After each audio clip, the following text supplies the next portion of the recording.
Bitoun avec Thiam, et là encore, Mandrea imposant dans sa surface de réparation, la frappe et ça traîne. Et ça ne suffira pas en revanche. C'est Mohamed Delahi, lui, qui remplace Nouela. La Mauritanie, pour la première fois de son histoire, remporte un match de Coupe d'Afrique des Nations. La Mauritanie, pour la première fois de son histoire, se qualifie en huitième de finale de la Coupe d'Afrique des Nations. C'est un nouvel échec, c'est un nouveau fiasco pour la sélection algérienne, éliminée au premier tour de la Coupe d'Afrique 2021, éliminée au premier tour de la Coupe d'Afrique 2023, éliminée en barrage de la Coupe du Monde 2022. C'est peut-être l'échec de trop pour Djamel Belmadi et certains cadres. L'Algérie, de nouveau, rentre à la maison au premier tour d'une Coupe d'Afrique des Nations. En janvier 2024, l'Algérie sort piteusement des poules de la CAN ivoirienne, terminant dernière de son groupe, après une défaite plus que honteuse face à la Mauritanie, qui n'avait jamais remporté une seule rencontre de son histoire en Coupe d'Afrique. Depuis, l'équipe nationale algérienne s'est reconstruite, petit à petit, avec l'arrivée de Vladimir Petković. Al-Khadra s'est qualifié aisément pour la prochaine CAN, terrassant tous ses adversaires, avec un collectif plus soudé, ce qui permettra à Al-Khadra de se qualifier à la Coupe du Monde 2026 après 12 ans d'absence. Depuis, le jeu s'est amélioré, avec plusieurs matchs remportés avec la manière, une intégration de joueurs qui avaient peu de temps de jeu par le passé, l'arrivée de nouveaux profils frais qui commencent à s'intégrer et une sérénité retrouvée de manière générale.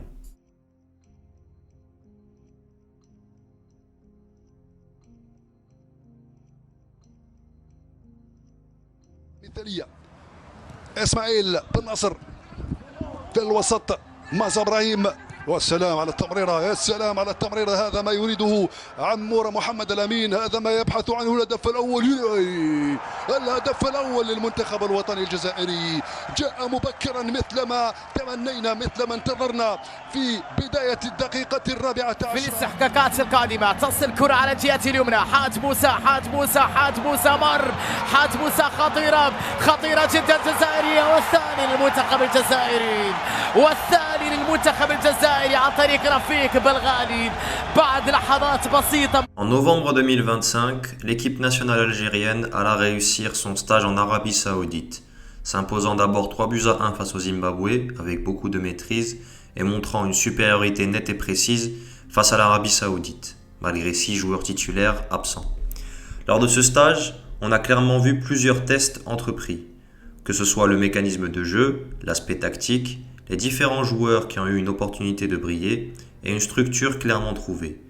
Le temps pour Vladimir Petković de cocher certains noms et d'avoir une idée claire sur qui le Bosnien doit compter pour la prochaine CAN. On notera aussi que les joueurs sont allés se ressourcer du côté de la Mecque afin d'être en paix sur le point de vue spirituel et pouvant repartir l'esprit tranquille et apaisé en club avant l'annonce de la liste finale pour la CAN 2025.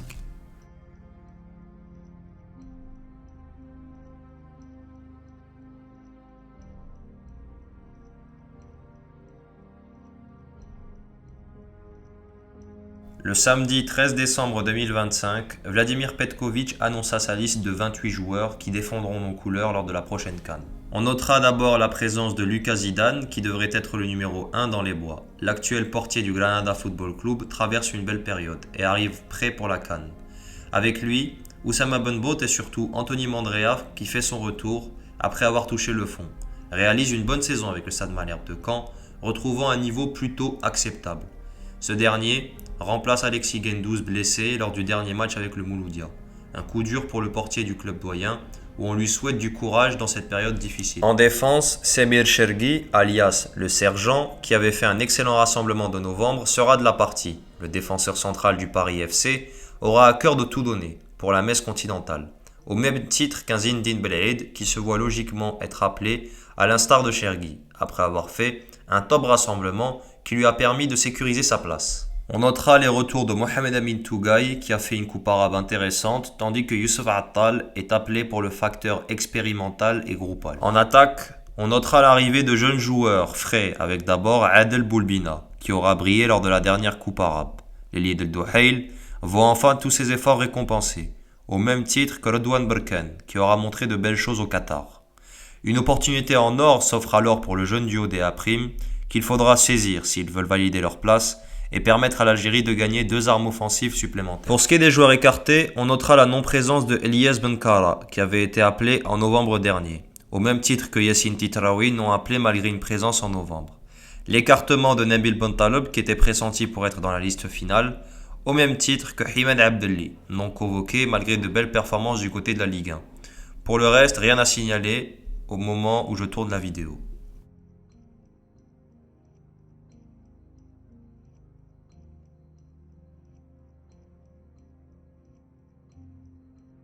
Pour ce qui est de la poule Al-Khadra, cette dernière est plutôt homogène, avec 3 adversaires intéressants à affronter, et dont il ne faudra surtout pas sous-estimer comme ce fut le cas en 2024 avec ce match face à l'Angola, qui était un mauvais démarrage et qui a précipité notre chute déjà amorcée. Néanmoins, la tendance est nettement inversée, et Al-Khadra a toutes les armes pour passer le premier tour afin de stopper cette anomalie. La première rencontre aura lieu face au Soudan. Les Crocodiles du Nil seront le premier adversaire d'Al-Khadra, ayant causé des problèmes à la RDC et le Sénégal lors des qualifs Coupe du Monde 2026.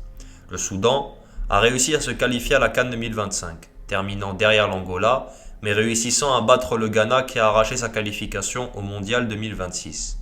Une équipe intéressante qui jouera avec beaucoup de détermination au vu du contexte difficile que traverse le pays, à se méfier donc du deuxième pays le plus grand d'Afrique, qui sous le lead de leur sélectionneur, James Kwesi Appiah, ancien international ghanéen, qui a repris le flambeau en octobre 2023, qualifiant les Soudanais à la CAN et emmenant son équipe en demi-finale du Chan, où ces derniers nous avaient sortis en quart de finale au tir au but. Le match aura lieu le 24 décembre prochain à 16h à Rabat au stade Moulay El Hassan. Pour ce qui est du deuxième match, l'Algérie sera opposée à l'adversaire le plus relevé du groupe sur le papier, le Burkina Faso. Les Burkinabés ne sont jamais faciles à manœuvrer, où les affrontements entre guerriers du désert et étalons ont souvent donné des matchs intenses et disputés. Sous le lead de leur coach Brahma Traoré, qui a repris les rênes de la sélection après l'échec de Hubert Villude, le Burkina Faso arrive déterminé, après notamment une injustice subie par les barrages Coupe du Monde où la CAF a pris une mesure tardive qui a condamné les étalons. Le Burkina progresse, possédant de belles individualités qui évoluent dans de très bons clubs européens. Les étalons auront à cœur de rééditer l'exploit de 2021 sous le lead de Kamou Malo, où ces derniers avaient atteint le dernier carré de la compétition.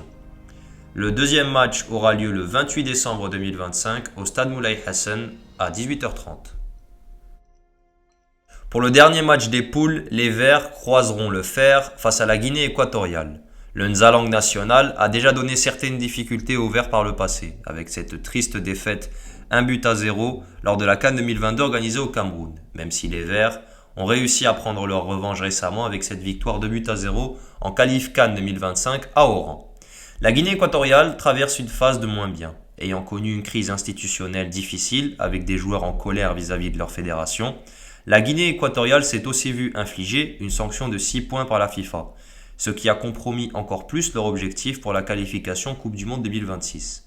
Malgré ça, la Guinée aura à cœur de perpétuer sa tradition continentale, jouer les troubles fêtes et piquer au moment opportun. Le troisième match aura lieu le 31 décembre 2025 à 17h, toujours au stade Moulay Hassan à Rabat.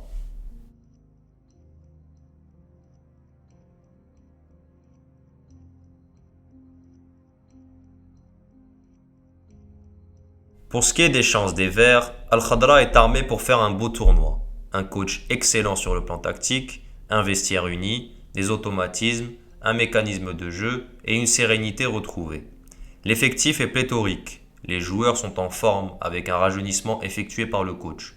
Nous évoluerons dans un climat similaire à l'Algérie, où nous serons presque à domicile. Bref, tout est fait pour effectuer un grand tournoi, Inch'Allah. D'abord, passer les poules, afin de faire une croix définitive sur le passé pour enterrer les démons qui nous traumatisent depuis le début de l'année 2022. Pour ensuite, Inch'Allah, faire un grand tournoi pour pouvoir être tous heureux et pouvoir voir le football algérien revenir au premier plan.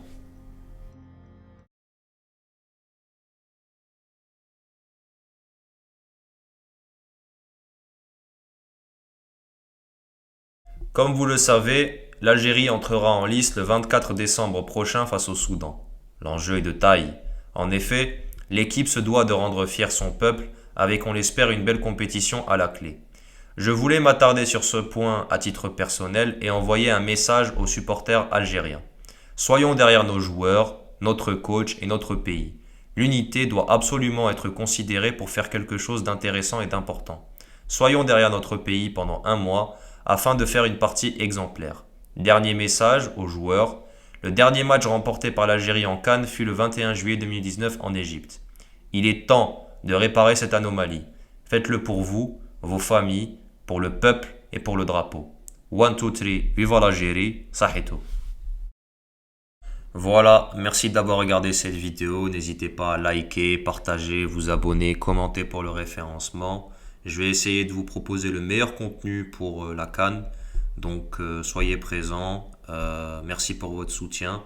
Ou Inch'Allah, l'Algérie, elle fait un bon tournoi pour pourquoi pas nous rendre fiers et revenir au premier plan, tout simplement. Voilà, je vous laisse. Ya'tikum saha et la paix sur vous. Ciao, ciao.